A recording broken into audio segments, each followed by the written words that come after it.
მაყურებელს და გვერდება ახლა საქართველოში ფონიატრიის დარგის ერთ-ერთი დამფუძნებელი თუ არა განვითარებაში ძალიან დიდი წვლილისა და როლის მქონე ადამიანი ირინა კაცარავა შემოგვიერთდა, ოტორინოლარინგოლოგი, ფონიატრი და ფონოქირურგი.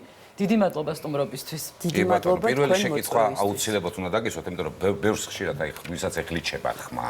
რაღაც გოგონია რომ ყელით კივა და ყოველთვის საპულპურო ენაზე ყელყურის ექიმთან უნდა მივიდეს და იქ ეშველება და თქვენი პროფესიის შესახებ როდის ხდება ხოლმე თქვენთან მომართვენება, როდის არის საჭირო? აი კონკრეტულად რომ ფონიატრთან უნდა მივიდეს და არა ოტორინოლარინგოლოგთან. ძალიან დიდი მადლობა მოწვევისთვის პირველ რიგში და ამ შეკითხვისთვის კონკრეტულად, იმიტომ რომ ძალიან აქტუალური საკითხია და ძალიან ესეთი თემა არის ზოგადად საქართველოს რეალობაში, იმიტომ რომ ხშირად როგორც თქვენ ბრძანეთ, ცნობადობა არ არის, ნაკლებია ბევრად ჩვენთან საქართველოში სამწუხაროდ და მიმართავენ ხოლმე ოტორინოლარინგოლოგს. რადგან არსებობს ასეთი სპეციალობა, რასაც ქვია ფონიატრია, ანუ ეს არის ფონო ნიშნავს ხმა და ატრია მკურნალობ, ანუ მკურნალობ ხმას, ამიტომ ეს არის ოტორინოლარინგოლოგიის სპეციალობა, ვიწრო სპეციალისტი, განხრა, ერთ-ერთი განხრა, რომელიც მსოფლიოში არის ძალიან პოპულარული. ჩვენთან სამწუხაროდ, როგორც გითხარით, ცნობადობა არის ნაკლები ამასთან დაკავშირებით, თუმცა ამ ბოლო პერიოდში უფრო გაიზარდა ცნობადობა და მოგმართავენ პაციენტები და ძალიან მნიშვნელოვანია, რომ როდესაც არის ხმის პრობლემა, აღენიშნება პაციენტს ხმის პრობლემა და ეს გრძელდება, ვთქვათ, ერთ კვირაზე მეტ-ხანს, მაქსიმუმ 2 კვირა და არ არის დაკავშირებული ვირუსთან, აუცილებლად უნდა მოგმართოს. ხმის პრობლემა უკვე თავისთავად ნიშნავს, ვთქვათ, მაგალითად ხმის ჩახლეჩვას, აი ისე რომ ვთქვათ, რაც ყველა რომ ვგულისხმობთ ხოლმე, რომ ხმა ჩამეხლიჩა. კი ბატონო, პირველი ნიშანი არის ხმის ჩახლეჩვა, ან ხმის შეცვლა, იცვლება ხმა, ხმის ტემბრი, ხოლო შემდეგ უკვე შეიძლება განვითარდეს ხმის სრული დაკარგვა, ანუ აფონია. მაგრამ არის რაღაც ზღვარი, რაც პრინციპში საგანგაშო ნიშანს გვაძლევს. ეს არის ხმის ცვლილება 2 კვირის განმავლობაში, რომელიც დაკავშირებული არის ვირუსთან, შეიძლება არ იყოს პრობლემასთან დაკავშირებული და უბრალოდ ვირუსის ფონზე გაიაროს, მაგრამ 2 კვირაზე მეტ-ხანს უკვე მნიშვნელოვანი არის მიმართოთ სპეციალისტს და ჩავიტაროთ თელი რიგ. აი, ეს კითხვა გამიჩნდა, ხა თქვენ თავად ახსენეთ და ხშირი არის ხოლმე ვირუსის შემდეგ, როდესაც იცვლება უკვე ხმა და პირდაპირ ხანდახან არის რომ ალბათ ის ვირუსი აქვს, იმიტომ რომ რაღაცა ხმა დაკარგა და ასე შემდეგ. თუმცა ჩვენს პროფესიაში, აი ჩვენ თითოეული ჩვენგანი ყოფილა ისე რომ ხმა არ ქონია და გვიკარგავს ან აი რაღაცა ძალიან ჩახლეწილით რაღაცა ესეთი ხმა. ფეხბურთზე მოყევი და ყველა ფეხბურთს როდესაც გულშემატკივრობს. აი რაღაცა უცბად რომ თითქოს ხმა გვეხლიჩება. მაგ შემთხვევაში, აი თუ არის რაღაცა პროფესიასთან დაკავშირებული მაგალითად, აი ყველაზე მეტად ვის აქვს ეს პრობლემა? ყველაზე მეტად აქვს, რა თქმა უნდა, მომღერლებს, პირველ რიგში ვოკალისტებს და ოპერის მომღერლებს, იმიტომ რომ ისინი განსაკუთრებულად ტვირთავენ ხმას ორმაგად და სამმაგად და მეორე რიგში ხართ თქვენ ჟურნალისტები. რატომ? იმიტომ რომ სახმო აპარატი არის თქვენი ინსტრუმენტი. ტვირთავთ დილიდან საღამომდე, გიწევთ მეტყველება და უფრო მეტი რისკი და ალბათობა არის იმის, რომ დაზიანდეს ხმოვანი იოგები. გარდა ამისა, ხშირ შემთხვევაში მომღერალს უფრო ნაკლებად узიანდება სახმო აპარატი და ტრავმირება ნაკლებ შემთხვევაში ხდება. რატომ? იმიტომ რომ მან იცის ხმის გამოყენების სწორი ტექნიკა, რაც ყველაზე მნიშვნელოვანია.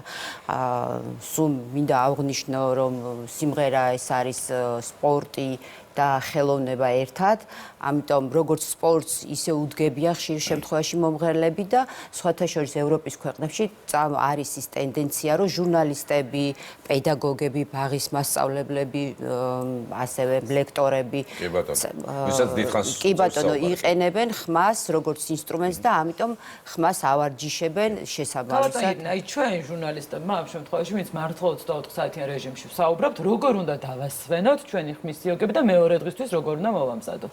კი ბატონო,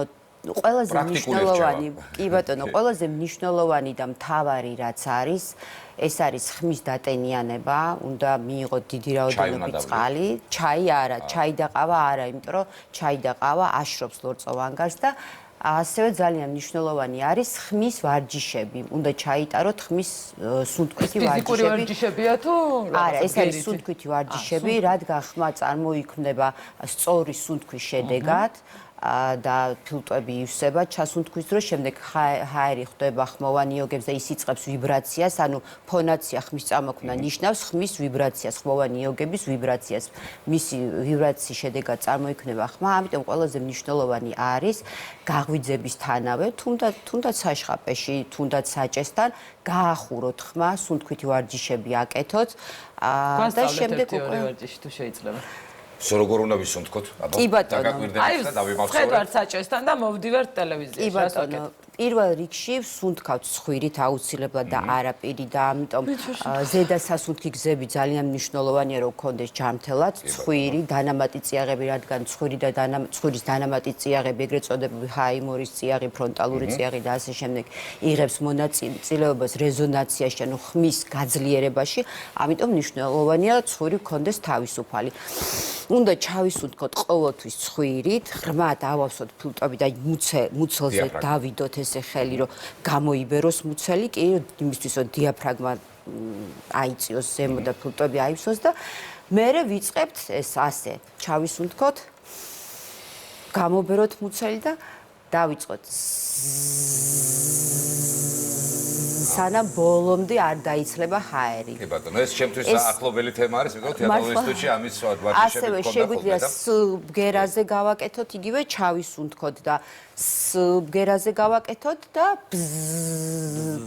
ძალიან კარგი არის ასევე არსებობს ამისთვის სპეციალური დანადგარი დოქტორ ოქსი ქვია, მაგრამ საქართველოში რადგან არ არის, ამიტომ ხშირად ვიყენებთ ხოლმე ჭიქაში ვავსებთ უბრალოდ წყალს, ვდებთ საწვრობს და ვაკეთებთ. ჩვენ რომ ბავშვებს ეჭუბავთ რომ უზრდელობა თურმე კარგი ყოფილა. არა, ძალიან კარგია. დანადგარი რომ ახსენეთ, აქვე უნდა გკითხოთ, რამდენად დიდი როლი აქვს ხმის იოგებისთვის, აი ეგრეთ წოდებულ ჰაერის დამატენიანებლებს, იმიტომ რომ სახლში, ჩემ ოჯახში ეს გავრცელებულია, რომ ჰაერის უდატენიანებული უნდა იყოს ხმისთვის. კი, სახმო აპარატის გამოშრობა იწვევს მთელ რიგ პრობლემებს, კონკრეტულად ტრანვირებისკენ აქვს სახმო აპარატს მიდრეკილება, ასეთ შემთხვევაში, იმიტომ რომ ეპითელიუმი ლორწოვანი გარსი ეკვრის ხმოვან იოგებს და მნიშვნელოვანია რომ ის იყოს დატენიანებული, ამიტომ ძალიან კარგი არის ოჯახში თუ გაქვთ ნებულაიზერით შეგიძლიათ გამოიყენოთ ინდივიდუალურად და ფიზიოლოგიური ხსნარით ჩვეულებრივად ისუნთქოთ. აი არომატიზატორები თან. აი არომატიზატორებს რაც შეეხება არ არის კი რეკომენდირებული, განსაკუთრებით თუ პაციენტი მიდრეკილი არის ალერგიის. ერთ შეკითხვა მაქვს, ყველაზე ძალიან მნიშვნელოვანი. ვიღაცა გულშემატკივრობს და რაღაცა გოლი რაღაცა და ეხლიჩება ხმა. ეს ხო ხდება ხოლმე? ეს ბუნები ნორმალურია ესა? ასე უნდა მოხდეს? ასე უნდა მოხდეს, იმიტომ ნახეთ რა ხდება ემოციის ფონზე ჩვენ ვერ ვაკონტროლებთ საკუთარ ხმას.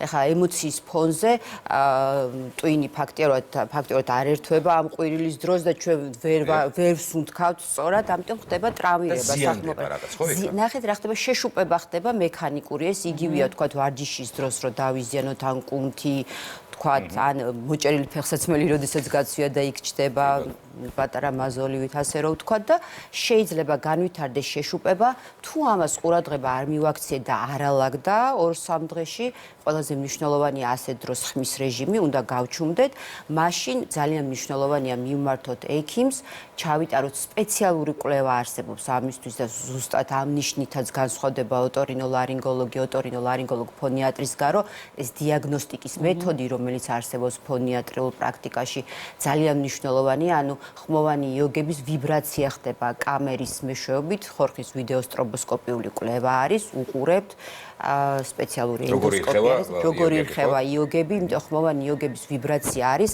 ხმის ხარისხის განმაპირობებელი და თუ ხმოვანი იოგები არ მიდის ერთმანეთთან და არ იხურება ბოლომდე ესე იგი იქ რაღაც პროცესი მიმდინარეობს ამიტომ ეს კვლევა ძალიან მნიშვნელოვანია დეტალურ და დიფერენციალური დიაგნოზის საშუალებას გვაძლევს კი ბატონო, უკვე უნდა შევაჯამოთ, აუცილებლად უნდა მივაქციოთ ყურადღება ვარჯიშები გვასწავლეს, იოგებს გვასწავლეს ვარჯიშები, როგორ უნდა გავახუროთ, სანამ დავიწყებთ აქტიურ საუბარს და მით უმეტეს ჩვენს პროფესიაში ძალიან მნიშვნელოვანია ეს ყველაფერი და აუცილებლად რომ ბევრი არ ვიკიულოთ, თუნდაც გულშემატკივრობის დროს. აი ეს უნდა გავითვალისწინოთ. ემოციას და ხმას. ზოგადად ყვირილი არ არის მიზანშეწონილი არსად.